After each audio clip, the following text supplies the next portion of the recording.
It's interesting. I'm just going to start with something on my mind right now. I mean, I usually, being the fly by the seat of my pants activist, I usually don't write stuff down. I just fly literally by the seat of my pants.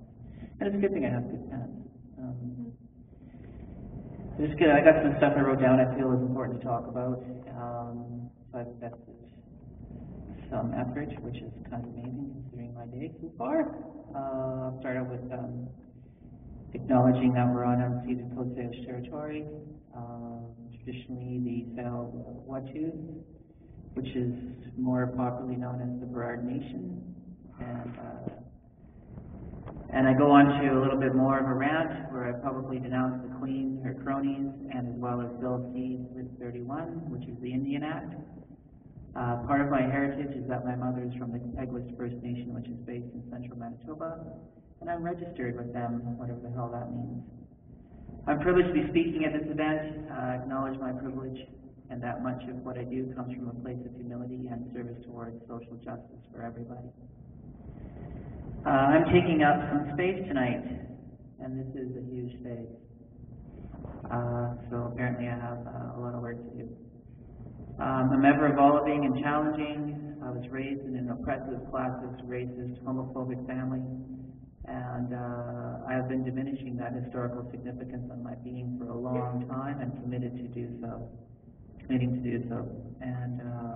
And I trust that you are too. Since I believe we all come from some form of oppression, belief systems, no matter what. And so I want to talk a bit about my experience with democratic media. I'm actually now part of the editorial collective at the Vancouver Media Co-op, and the Vancouver Media Co-op is a collective democratic media, independent media within Canada.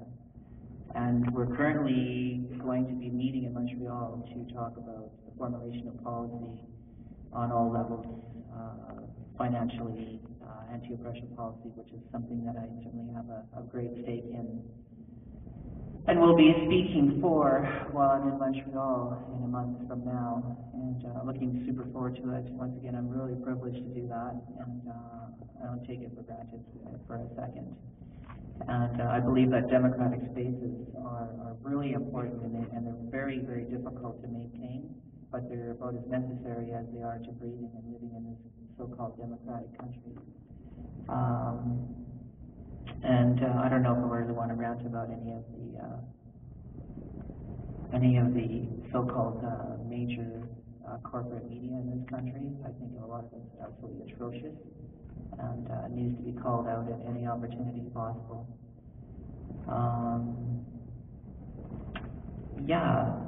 Let's see, what else could I talk about that I wrote down? Got about a minute probably.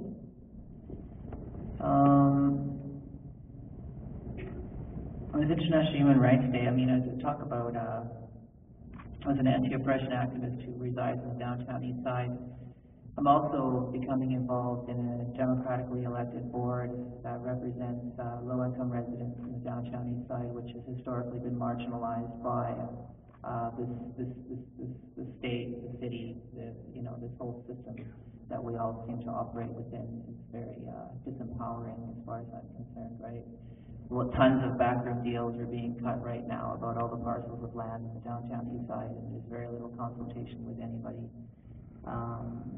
who really needs to be there, and kind of getting involved and pushing for more low-income residents to be involved with how the city is operating in the downtown east side, which is right across the street of the social planning office at the lovely building there.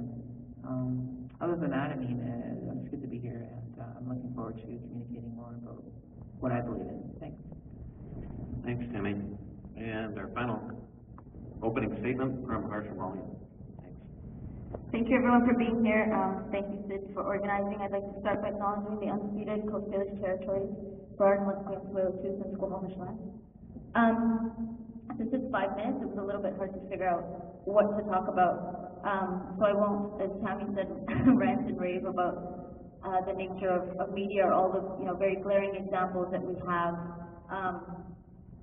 in the media of perpetuating injustice against, various communities. What strikes me today, as I was on my way here, I don't know how many people are familiar with the announcement that the U.S. made today in light of, the whole WikiLeaks kind of fiascos and scandals that are happening, but as of 2011, there's going to be an International Press Freedom Day. So, as I was coming here, that just kind of struck me as the most glaring example of the state of media, right? So we have the incredible censorship around WikiLeaks and things like WikiLeaks. And the fact that WikiLeaks even needs to exist because of the massive amount of media control that we live under, and at the same time we have this myth of media democracy and this myth of this free exchange of ideas in the media, which doesn't really happen at all. So I want to, within that, talk about two particular things in terms of the nature of the media that I think is something that's much more endemic and that can be interrogated at various levels of media that we're talking about. One is this idea of objectivity in the media. So, we're sold this idea that the media is objective and that those who write for the media write objectively and they've, gathered all their facts and they're reporting objectively. And, all of us can probably point to many examples of how that's blatantly not the case, right? Whether it's the perpetuation of racist stereotypes, like the ones that Henry was talking about in the Two Asian article, all the kinds of really disgusting myths that we see about reporting that comes out in the context of the downtown east side, particularly around missing and murdered women, so just this endemic racism, and also just an absolute ignorance.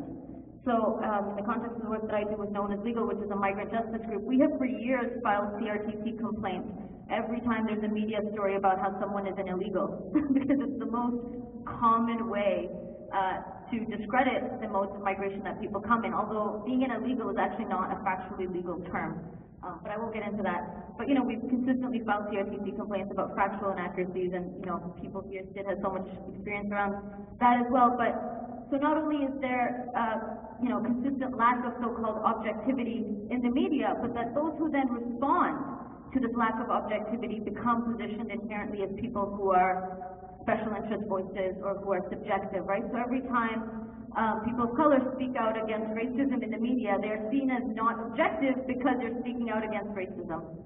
Whenever you have women talk about the very sexist ways in which stereotypes are played out in the media, that is seen as just an opinion that women hold and carry about the nature of media. So, in that way, media just represents a reflection of all the kind of systemic oppressions that we have in society, and that whenever someone speaks out against those kinds of systemic oppressions in the media, they're positioned as inherently not objective. And so it's just this catch-22, where then the only people who are seen as having a valid, legitimate, objective, factual, accurate voice continue to be, people with privilege.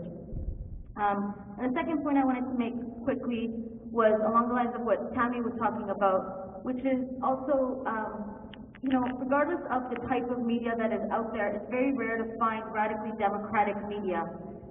Even if there's media that we agree with, media that's social justice oriented, that tells the stories that we want them to tell, we still continue to consume media, right? It's very rare that mainstream media is something that we can all participate in actively.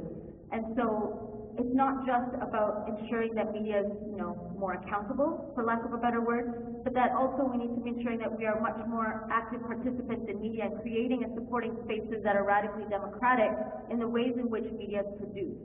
And that we have an understanding that all of us are capable of producing media, and that we all have stories to tell, and that we all need to be able to build and learn the skills to be able to access media. And so interrogating and questioning the nature of media, not just what the media tells us or sells us, is kind of a really imperative part and project of social transformation, right? Because the whole point of social justice is to also be able to empower ourselves to be able to have voice within the world that we live in. So I think those two are the two main things that I wanted to talk about.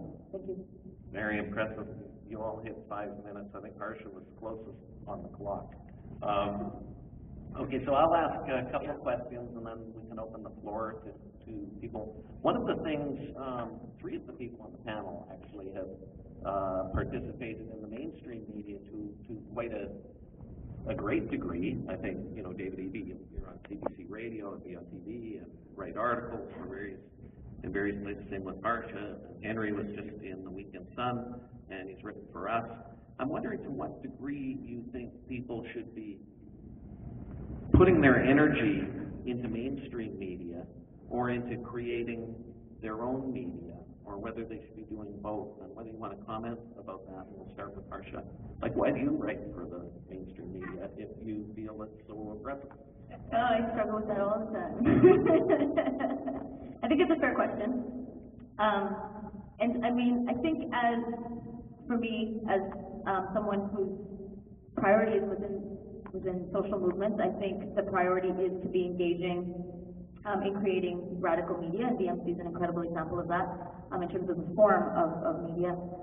I think at different moments people find themselves having to insert into mainstream media because the reality is that has mass distribution, right? And so at different times you realize that you're forced to insert yourself into a very frustrating, limited framework. And that's true for all kinds of strategies that activists engage in. You find yourself engaging in strategies that you would prefer not to be engaging in. So I know for me, in the specific example of why do I write for The Sun, I write for The Sun way less than I've been asked to write for The Sun. And maybe David could talk about the value of being in the mainstream media as well, if you want to speak to that. I find sort of reflecting on Harsha's comments, I think for me, I found that what has been very successful strategy is working with the journalists within the mainstream media that I find that have some integrity, and there are certainly some journalists out there that I have a lot of respect for, that I think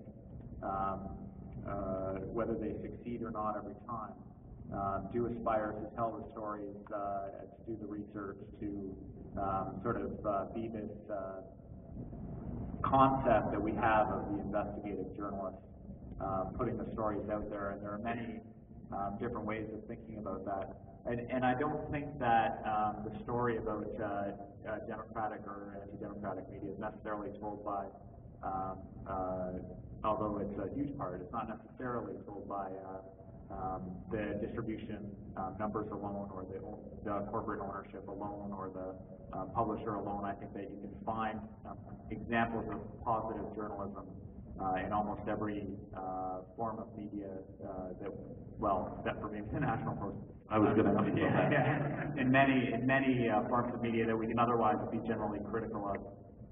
So I definitely think that there's lots to be said for example, I write for the 24-hour newspaper. I think there are a lot of people that on their way into work are picking up these free dailies or picking up the strays.